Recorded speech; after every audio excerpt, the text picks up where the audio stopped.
It is the Everton Byline. We are back for episode 17 of this wonderful and uplifting show that we decided to do in the summer, Paddy. And what a wonderful ride it's been. How are you doing? Are you okay? All right, I can't see you, Matt. You've got a very blank black screen. So that's sad in a way. It should be okay for YouTube viewers, I'm sure, because I think it records locally this. But that's for all our. If it is the case that you're not there for our YouTube viewers, sad for them as well as for me. So apart from that, I'm okay. How are you? I'm good. I'm sure I will return at some point to your screen. But, yeah, spare the viewers that anyway. But yeah, as I said, is it a bad hair? No, I never have bad hair days, Paddy. Come on. People who might be able to see this would probably disagree. But I said it's episode 17, and light of last week's quiz or pop quiz question to you, which I know went down quite well with some people. Who's your favourite Everton number 17? There is quite a lot to choose from. Yeah, I mean, there's an obvious one, isn't there? I think there's a few obvious ones. There's two. At least for somebody of my generation, when you said number 17 to me, the first player that came into my head was Tim Cahill. So there you go, Tim Cahill. You see, I was 3 or 4 when Kanchelskis was rampaging down the wing for Everton. So unfortunately, I missed most of that. But obviously, very good player for the club at that point in time. How they could do with somebody like him now. Same with Cahill, even that ability to arrive late in the box and get on the end of crosses. Some other good ones, though. I mean, looking down the list, and you had, I think Scott Gemmell was on there. Not necessarily classing him as a good one, but he is a person that was. Idris Gueye, 17 for a while. Yeah.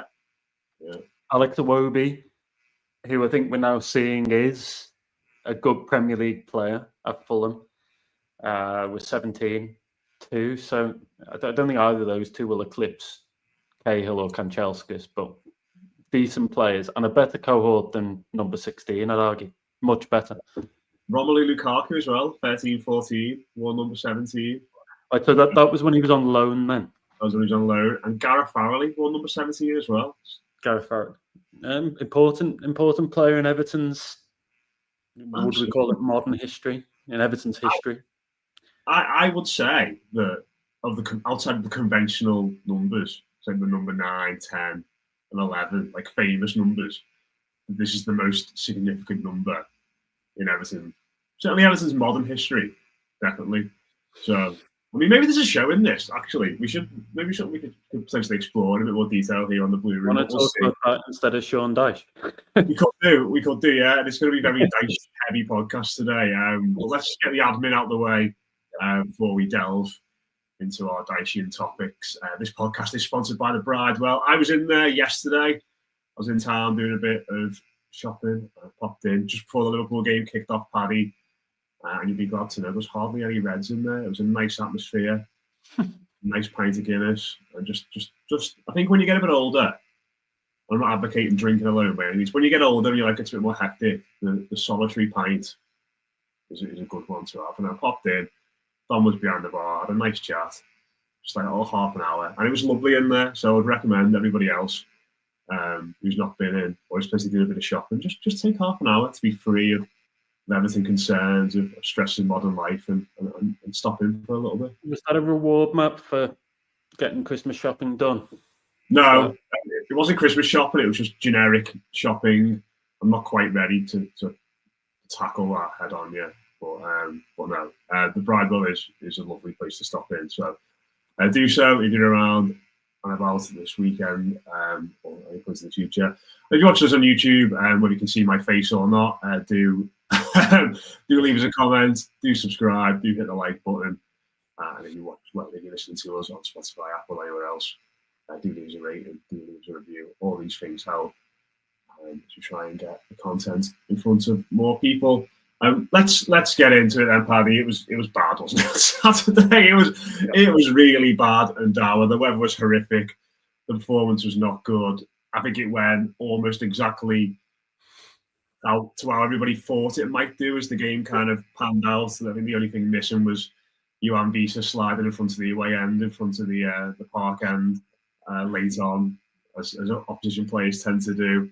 We're going to look at two topics really this week, and they are sort of both focused around the manager. One is very much from a tactical playing point of view, and the focus on Saturday. One's more off the pitch. But let's start with what happened on the pitch on Saturday.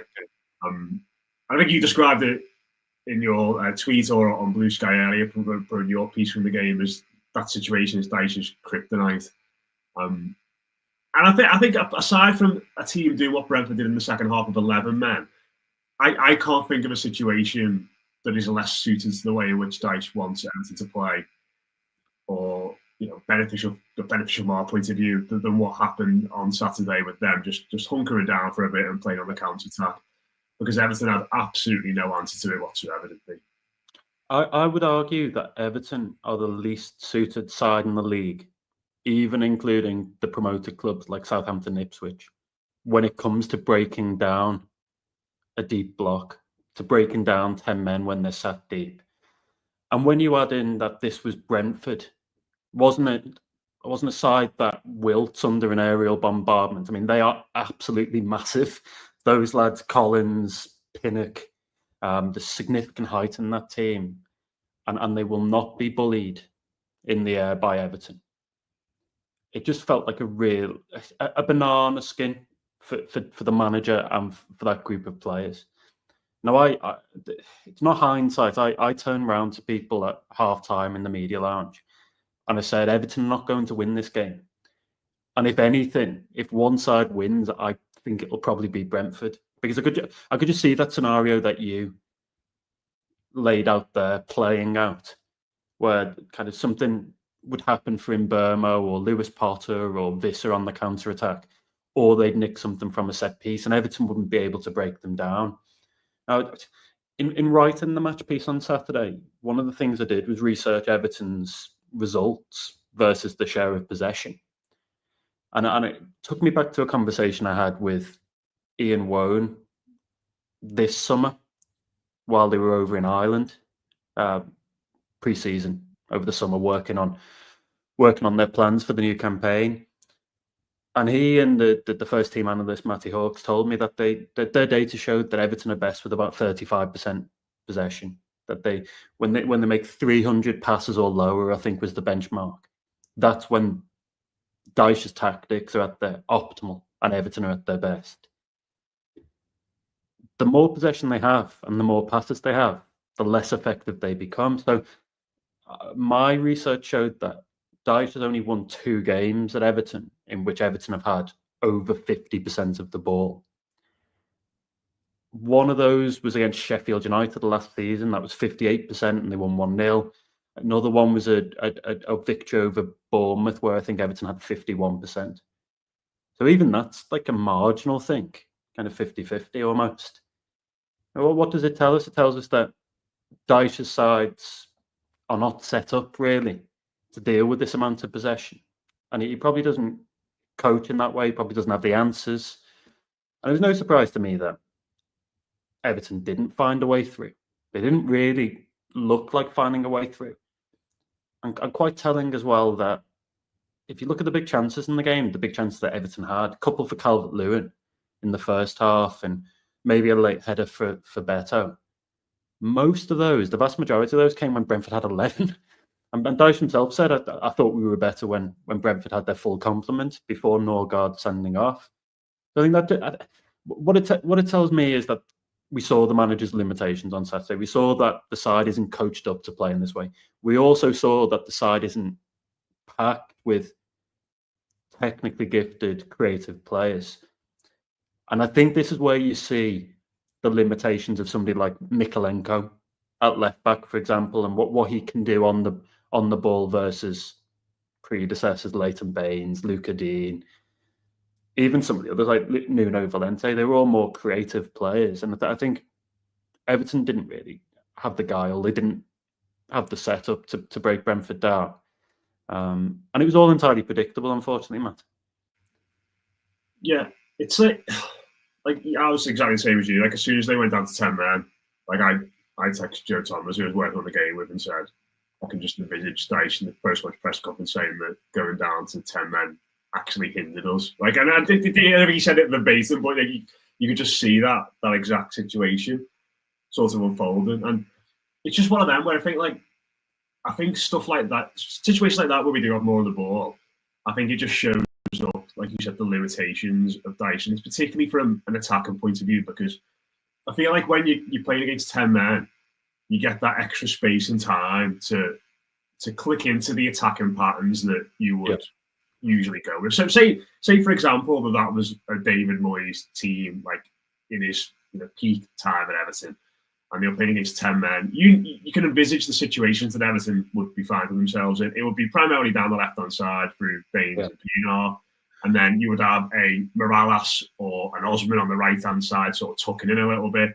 and you'd have Coleman or Neville or Hibbert, God, even like getting down the right-hand side to a point and getting crosses in. And then in the box, you would have someone like Cahill or Fellaini attacking the ball, or someone like Sahar or Yakubu around there to pick up the pieces. And that was Everton's blueprint to get into the final third. And then you'd sort of need those players who have got quality to be able to produce the moments to get you the chances. I think there's two different things here. It's getting into the positions to create chances, and then having the quality to create good chances. And I think Everton didn't do the first one well enough on Saturday to be able to do the second one again. If that makes sense. Like so often, they were trying to get into that final third, and they went to someone like Ndiaye who was crowded out, and then they had to come back out again. And then they lost patience, or someone took a bad touch and they played a bad pass into somebody else, and then they had to rush a shot. And I think that's sort of why we had, was it 27 shots that were. Yeah, he was sort of still under one. Was it in total for the entire? It was about 1.2 according to Opta, which from 27 shots is not a lot. What it basically tells us is Everton had loads of attempted goal, but didn't create threatening opportunities in the slightest. Maybe save for one or two moments. And I think that comes back to patterns of play, like you say. I didn't really, beyond trying to batter down the door, I didn't really see how Everton were going to go about this. And I mean, there were things different here. I mean, it was very clear to me early on, 11v11, they were pressing a bit higher. There was a bit more intensity than there has been in other recent home games. And I thought the early start of the game was pretty good, all things considered. I think if you look at where Mikolenko and Young found themselves on the pitch, they were pushed on compared to normal. And Dyche was trying to make in-game, what I'd call in-game changes with, I think, Ndiaye moves to the number 10 role. A couple of days after Dyche says there's no evidence he can play number 10 in the Premier League, and Ndiaye moves to the number 10 role just before half-time. He's moved out of that position. Didn't really have an effect there. Moved out of that position about 20 minutes into the second half.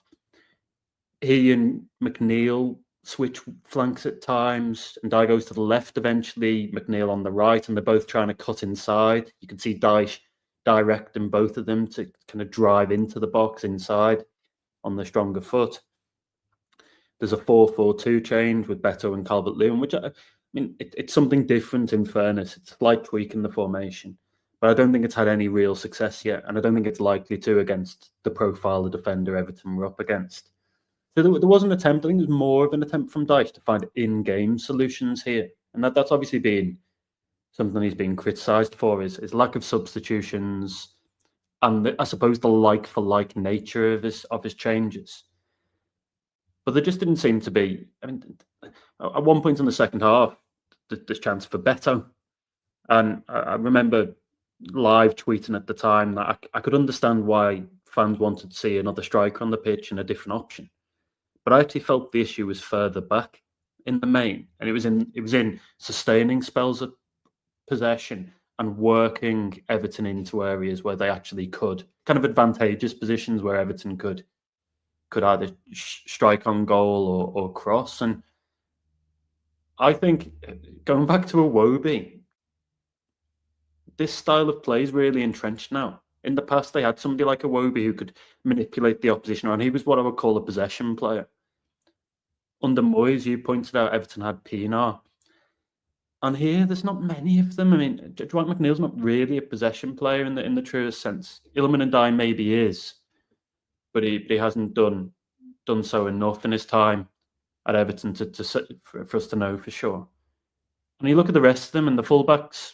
Young, I thought Young was better in an offensive sense than Mikolenko, but there's not enough there, and there wasn't enough there in terms of solutions from the manager. He did try, but I didn't see how Everton were ever going to break Brentford down, and really surprised me at the end when the officials only added 4 minutes on. It was quite clear from more or less as soon as Norgard got sent off that Flecken was dropping on the ball, taking an age with goal kicks. And I'm thinking to myself, this is going to rack up about 10 minutes of overtime here at the end of the second half.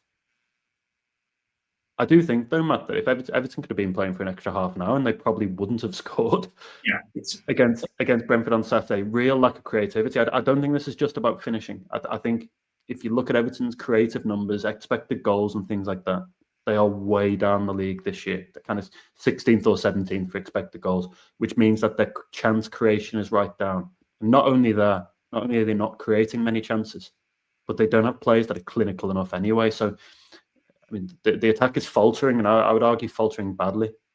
Yeah, and that's a marked difference to last year, isn't it? Where the chat was around the XG essentially paying you back. And like that's kind of why I don't buy the idea like, oh, we had 27 shots. What more do you want the manager to do? Like, it's not. That I think the 27 shots come about more as a consequence of bad attacking play.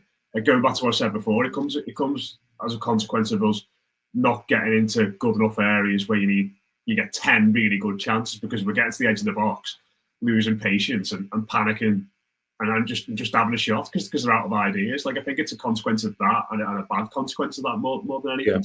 Yeah, a lack of ideas. And I think the other thing that happened as well is I think that run from Lewis Potter I think that terrified everybody because I think that was the moment where they thought, oh wow, we could actually lose this as well. And I think as soon as he goes on that run forward, because I was sat there sort of thinking early on, like I wouldn't have a huge issue if our fullbacks became McNeil and Patterson for like the last 20 minutes. Where you say McNeil go play left back for a bit, get Patterson running up the right hand side, and you get your width through them, and you've got relatively good delivery from both sides there. Because that's where the space was, wasn't it? That's where the players were getting the ball. You've got two players who can carry the ball forward, get crossed into the box. I think as soon as that run happened, and they showed that intent on the counter attack, it just kind of left the manager a little bit paralysed because I think he is cautious, he is pragmatic, and he didn't want to fully go for it. I think at that point, and I think that kind of just left us in a bit of a status. Yeah, and I totally agree with you about the two up front as well. Like I get why people want to see it for a change to a certain point, but I just don't think it works. I don't think those two work as a partnership. No. Maybe someone you can look at when Breuer and Schmidt come back into the team. Yeah, mix it up a little bit then. But I think there are different ways to go breaking down that Brentford side that are a bit more nuanced. Like you push your fullbacks up, you maybe get an extra man into midfield, you drop in Jai a little bit deeper. I just think getting two up front and just launching more crosses into the box and trying to launch more crosses into the box just plays into their hands because you're right, they're not great defensively, Brentford, but they have got big lads who love the physical battle. And I think if you just play more into that, then it's only going to help them. And they headed everything away all day, didn't they, in the end? So, it was frustrating, really frustrating. The second point we're going to make today is probably going to do 2 points today, Paddy, because we want to obviously dig down into the game and maybe this one as well, which I think is really interesting. But I think that this always happens actually when Everton get into a bit of a rut and the team start to struggle. That people focus on what the manager says in press conferences and maybe his relationship with journalists as well and how much he goes about that. So obviously on Thursday, there was a lot of chatter after his press conference where he said there was no evidence that Ndiaye could play as the number 10. Obviously at the weekend as well, it was quite a tense affair. I know you and Joe asked the majority of the questions. It did feel, I don't think he snapped at you, Robbie, but it felt like there was potential there for him to maybe bite back on a couple of the questions.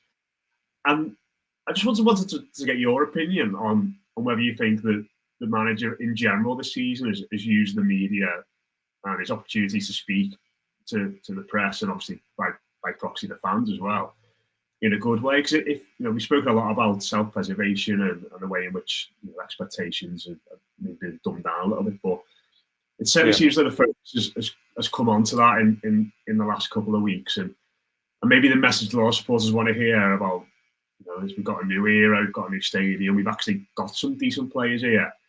It's not really coming out like that. And listen, we're not expecting to sit there and say everything's phenomenal, sunshine and rainbows like Roberto would have done a few years ago. But does it feel like he's making the most of those at the moment? Or, well, I'll ask you, do you feel like he is making the most of those at the moment? Or do you feel like we've got into a position now where the team's style of play is so boring and results have been so underwhelming that whatever he said will be met with criticism? Yeah, I think this very much depends how you view press conferences and what you think the function of them is. I mean, I know some supporters I speak to think that this is the manager's opportunity once or twice a week to get his message across to the fan base. Being as somebody who works in media, I see it in a slightly different way. For me, it's about asking him questions that will inform our reporting on the club, and we can use quotes and whatever else, whatever he says. I don't think he helped himself on Thursday. And listen, he's probably not helped himself at various other points this season with comments, whether they've been construed in the way he wanted them to be or not. I think they've been clunky. I think Thursday's one when he said that, when he made the comment about Illiman and Dyche, immediately then this little red light flashing in my head, and I'm thinking to myself, that's not the right thing to say there. And I kind of get what he was trying to do. He was I think this was him effectively saying, everybody is telling me that this lad's better inside, but I work with him every day, and effectively I know best. So back off and stop telling me to do my job. I think there's a way of formulating that where it maybe doesn't create the headlines it did, because it did create, like, you go on social media afterwards or you read any of the coverage of those press conferences, it was all dominated by Dyche's comments on Illiman and Dyche, and so a lot of negative reaction from fans to what that's as just sorry to interrupt you, but like, as someone who's like an editor who was covering that, like, immediately, like, that's the line. There's no evidence.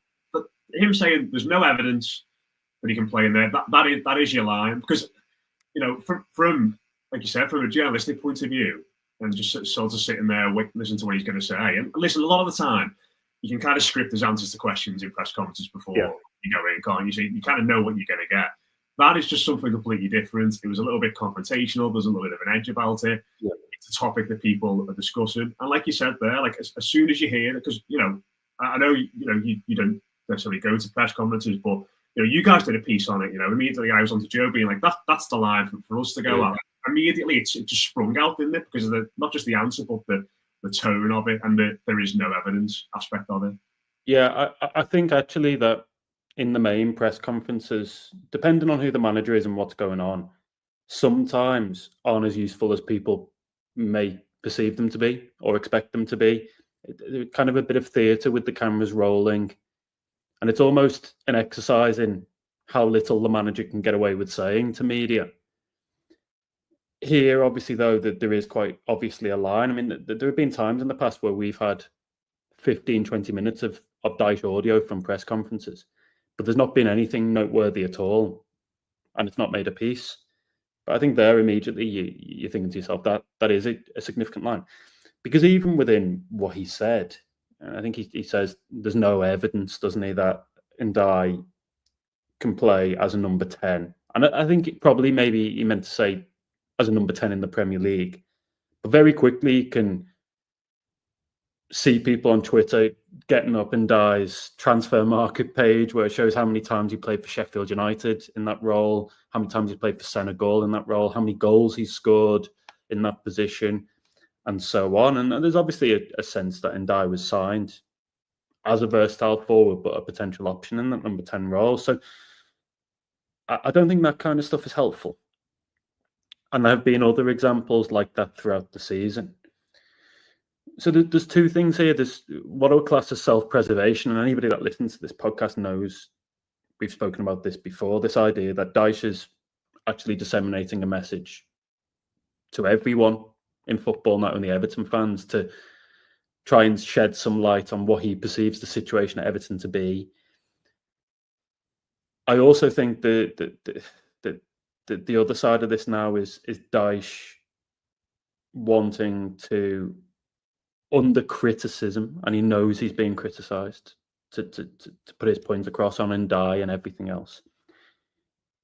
He did say in the press conference on Saturday that he takes responsibility ultimately for Everton's failings in front of goal. But he does refer as well, pretty repeatedly, as is his right, to the lack of checkbook, as I think he put it, the lack of money and resources that have been spent on, particularly on the attacking positions.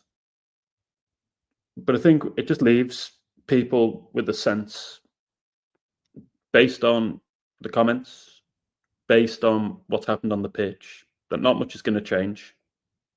The same games are going to play out. I mean, I feel as though I've watched 5 or 6 of the same matches in the last month or two, Matt. When you bring in Southampton away, when you bring in West Ham away, Fulham at home for large spells, I feel as though I've watched a lot of the same stuff, and I don't think that's helping anyone. I don't think it's helping Dyche. To be honest, I think some of those comments have been taken in a way that's probably not helpful to him. Like, just from your point of view, obviously in those press conferences, like I think most people, I think a lot of people see the pre-match ones, so maybe not as many people watch the after the post-match ones. Now, I've seen this being directed at yourself and Joe and people like Julia, in the sense of, you've got to hold them to account. You've got to ask strong questions. I mean, like, from your point of view, when after a game like that, and Nick, you know what's being said on social media. I'm sure you're being tagged and stuff all the time, all week. Yeah.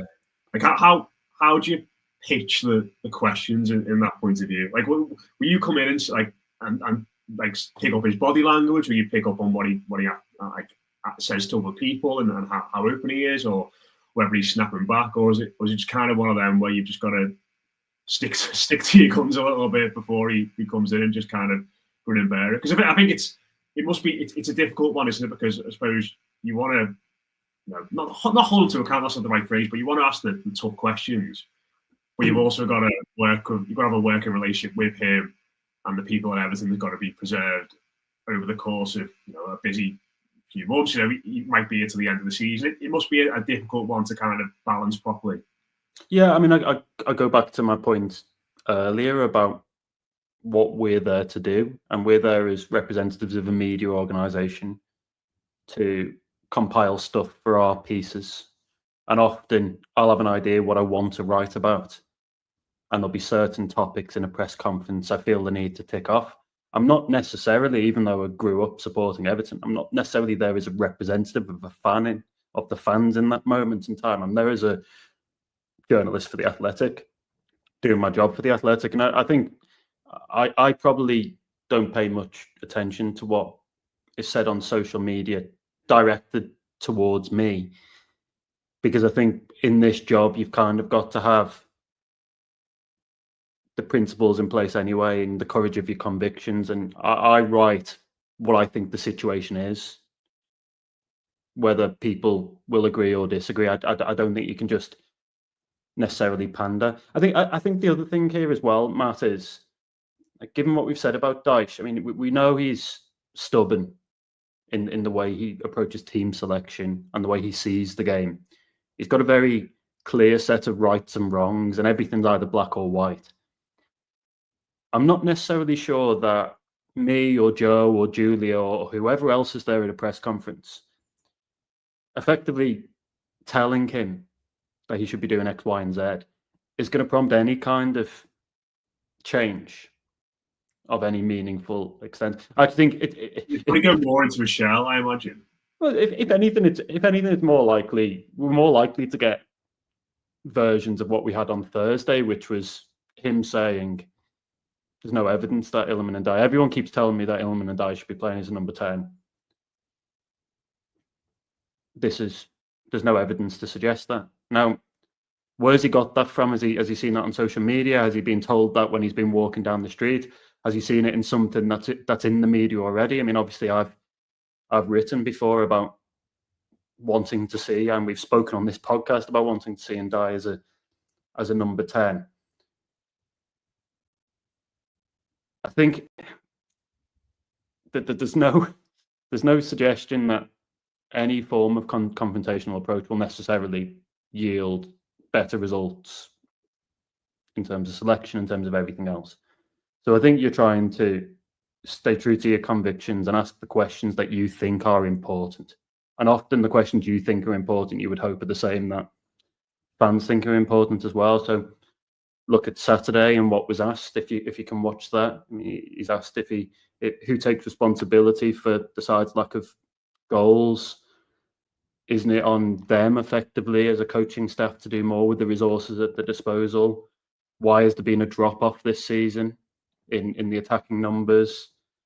I think Joe at one point asks him, a couple of days ago, you said Iliman and Dyche, there's no evidence to suggest Iliman and Dyche could play as number 10 in the Premier League. Why, a couple of days later, is he in that role? There's loads of stuff in there that's asking him to explain his decision-making.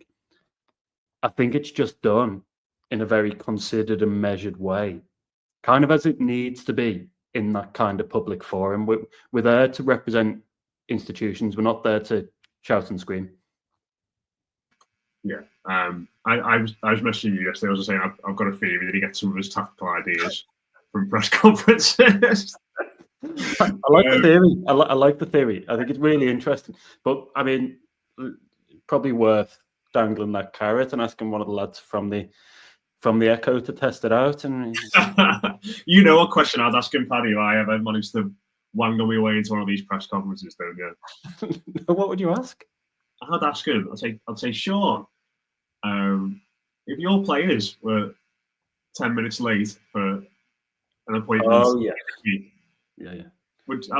treat them? Would you get a fine? One day you're going to ask that for you, but one day before he goes, or one day before he gets sacked, you might be. They would get a fine. They would.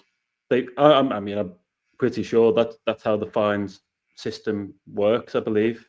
I remember going way back now, Moise Keane being dropped from a squad at Southampton because he'd slept in and missed the final team meeting before the Southampton game, which is very Moise Keane-esque at the time.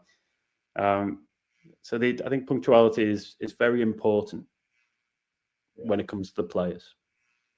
It's just like I just feel like I would be frustrated like after like Thursday with that Ndiaye line, so there's no evidence he played number 10, and then seeing him play as the number 10 for a bit on the weekend, and then just it's kind confusing, isn't it? Yeah, it's a bit like this. Like it's one of those things. Like that's why I like sort of semi-joking about my theory about him getting ideas from press conferences. Like this has happened, I think, with other things, and like it's happened with going back to Yerry Mina in his first season when he was sort of talking down the prospects of him playing, and then played him at Brighton. And it happened at the start of the previous season with Michael Keane and Brantwaite, and he was talking up Keane, and all of a sudden Brantwaite's in the team. And then on Thursday, he sort of played down the idea of playing Beto and Calvert-Lewin together, and played down the idea of Ndiaye playing as the number 10. And then he does both of them. Like I don't know, like I do wonder if like it's just a bit of a game to him at times. Maybe I think it is more of a game. Like, and I think the fact that he is late maybe suggests he doesn't really see it as that important to an endeavour. And I just think maybe he's always someone who relationships with the media's always been a weird sometimes. It feels like he quite enjoys the back and forth a little bit, and then other times it just feels like he can't really be forced. Which maybe that's everyone. That's every I suppose everyone has different days like that in the job. But I don't know. Like, I think maybe now with the prospect of him being under pressure, the prospect of his contract not being renewed, maybe it just feels like a bit more of a slog for him. He's just playing the odd little game here and there. I don't know. I think he's old school, Matt. I mean, I remember Moyes was a bit of a bruiser early in his time at Everton when it came to press conferences and dealing with the media. And Alex Ferguson was another obvious example at Manchester United. I think managers cut from that cloth, that old school cloth, deal with media in a much different way to your more modern, media savvy managers. So the massive difference for me between how Dyche approaches the media and how Frank Lampard, for example, did during his time at Everton. And I think the old school approach is a bit more adversarial. It's I wouldn't call it trolling, for example, because I think that's unfair, but it's definitely the attempts at diversion. Sometimes you say things to throw people away. You're trying to give away as little as possible. You're not as interested, I would suggest, in building a relationship with the people that you're dealing with in press conferences every week. And it's more about not saying very much. Whereas I think with Lampard was a bit more open. I think he knew he needed to build a relationship, and he admitted that to me in an interview I did when I interviewed him over in Baltimore during a preseason tour. He said he knew that he needed to speak to the media and kind of explain what he was trying to do, because that would be beneficial to him. I don't think Dyche sees it that way. I'm not necessarily saying that he has to be like that, and he definitely has to do that. His job ultimately is to be manager of and coach those players and be manager of Everton Football Club. But I do think it helps at times, and I do think even in just gauging how to frame things and what to say, like that and die thing's just slightly perplexing, isn't it? That you've got one comment a few days later, and then he does something completely different in the game against a few days earlier, and then he does something a few days later that's completely different. So what I would say is that I think this is a difficult period for everyone, and I think it's a difficult period for the reasons we've outlined before. The fact that you've got a takeover ongoing. Dyche is looking at the situation and will see the end of the season and think to himself, I'm not contracted beyond that. And at the moment, it doesn't look likely, based on the being no new deal forthcoming, that I'm necessarily hanging around. And I find that period quite a difficult one for everyone to manage. I think that's not a great place for Everton to be in. No. When you've got people kind of looking around, and there's this assumption among the fans that Dyche isn't going to be here. Maybe Dyche has that assumption as well. That's not healthy, particularly, I don't think.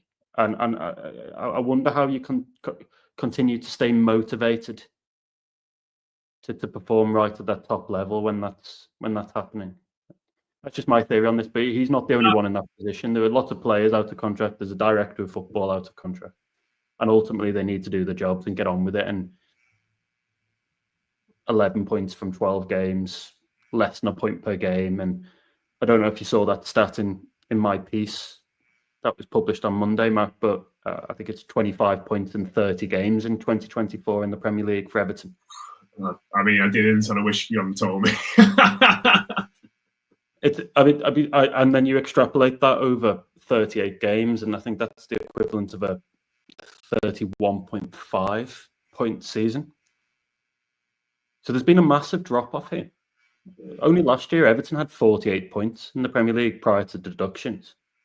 They were basically level with Brighton before those two sanctions. So we have to say that there's been a significant drop off here, a really significant drop off in performances. And right now, everyone, including the manager, is struggling to find answers to this, particularly in front of goal. Like the attack has faltered so badly.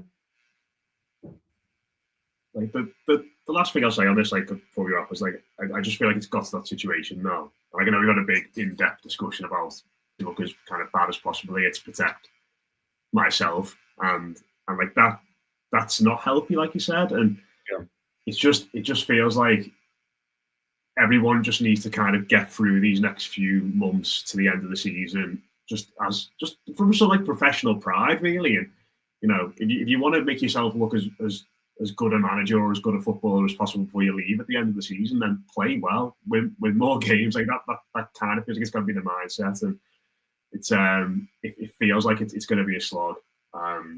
Definitely. You touched on the fixtures. Yeah, we can do that maybe next week after United away. But let's not do that, Matt. Let's not do that. Let's not do that. I mean, the story of the season so far is missed opportunities, because the fixture list has been favourable compared to other teams, and as we know, it is about to get much tougher.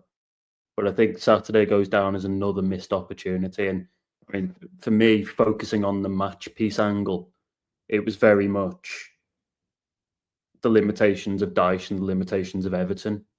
And this is why neither of them have been able to push on this season. And I think it's a really bad time to be doing that when you've got a takeover process ongoing and loads of scrutiny on what's taking place right now at the club. Yeah, absolutely, mate. We will wrap it up there anyway before we talk ourselves into into a more depressing mood. But cheers everybody for listening. I hope you enjoyed. Obviously, we just did the 2 topics this week, but wanted to sort of dig down into both of them, and we don't want to talk too much about the game because it was horrific. Just a reminder to everybody, by the way, post-match results after the game on Saturday, really, really enjoyable. Actually, if you're not listening to it yet, I would encourage it. You will laugh all the way through, despite the fact the game was horrific. Some great stuff from the lads there. I also had Kickabout with Les and Rob. That was out last night. If you want your Everton and music chat, as those lads do so well. Mind we are sponsored by the Bridewell. Make sure you get yourself down there between now and Christmas. Always great place to get another pint. Hit like, subscribe, leave us a comment if you're watching, and if you're listening to us, leave us a rating. Leave us a 5-star review. That would be lovely if you could. Help the podcast grow. Cheers to Paddy. That has been Everton Byline, episode 17. We'll be back again for week 18. Episode 18 after the game against Manchester United. Up the top, speak again soon.